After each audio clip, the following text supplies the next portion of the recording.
Yeah. Hmm. Talk. So, Let me talk so about Charlamagne. it's not just about Charlamagne. I'm saying in like the Sin dude, right?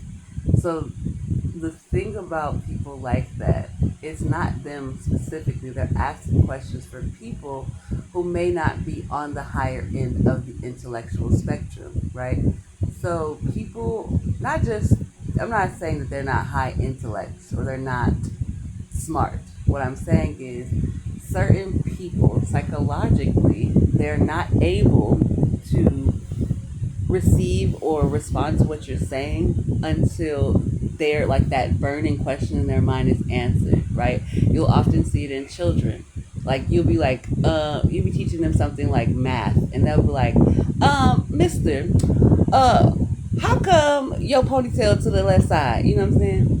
And it seems ridiculous, Right. but reality is what they're doing is they have a question, and until you answer that question, they're not able to process what you're saying. So it's like their mind is clouded. So what Charlemagne and that Sindhu do is they incorporate those people at their level, and they just say, hey, look, this is a question that somebody out there is burning to know, and they're not going to be able to receive anything else until that question is answered. So they ask the question, receive the answer, and then that person or those people are able to move on, like with the rest of the conversation.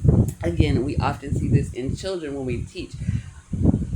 Most people get upset at children. In reality, is if you just answer the ridiculous question, no matter how ridiculous it seems to you, they'll be able to move on. You know what I'm saying? So it's very similar in regards to Charlemagne and that sin dude. It's just a psychological aspect. You, as an intellect, don't like to interact with those seemingly stupid questions because it seemingly has nothing to do with the actual topic.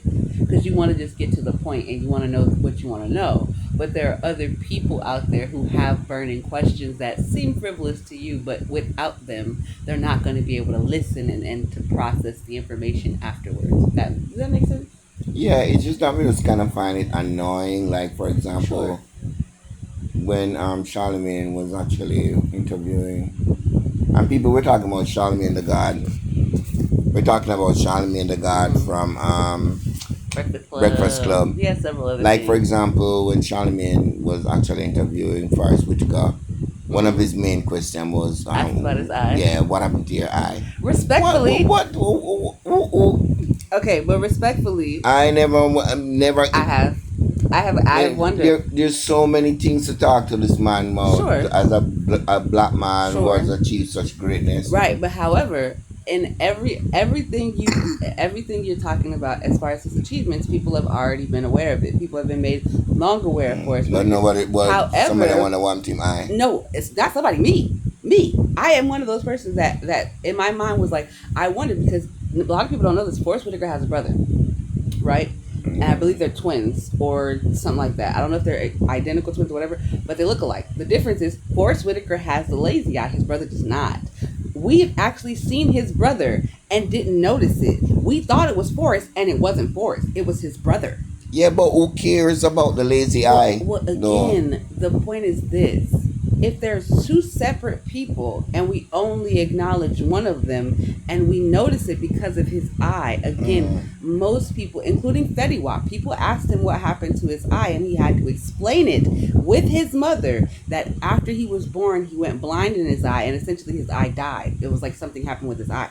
Again, you don't realize it, but some people aren't able to move on psychologically until certain questions are answered. It may seem ridiculous to you as an intellect, but when you work with children, you kind of get that. Like some people just don't grow out of that. You know what I'm saying? They have burning questions, and until those questions are answered, they can't move on. And Yeah. Charlemagne and Sin cater to those people, and it just annoys you. But the reality is, Sin from Flea. yeah, so I was just about to. So you notice how Killer, what he does is he will break down things and not assume that everybody knows what he's talking about. Right. He does the same thing. He just does it in a way that you like. That's all. To be honest with me, with everybody, it seems like in order for you to become successful at anything as a black person, you just have to be like really stupid. So when they give you the power, they know you won't do anything with it. Because basically, in order for you to be a successful interviewer, you have to just ask stupid questions because that's what people Well, want to hear. again, you're taking away from the fact that first, Charlamagne is a comedian. Okay, so if you He's want to, supposed to be a comedian. He's not a supposed to, he comedian. is a comedian. He started off as a comedian. Oh my god. So this is just a role he's playing. This is just a job. When you see him outside of Breakfast Club, he does not behave that way. So what I'm saying is, I understand where you're coming from. I'm just trying to offer your perspective to say, hey, look, he's just playing a role. He's a comedian at the end of the day. Uh, all right, people, you heard it. Let's see. Heard it here first. The Paladin podcast. No, you make me have to edit something when we never want to edit it. No, you it's gonna be edited now. Oh my god.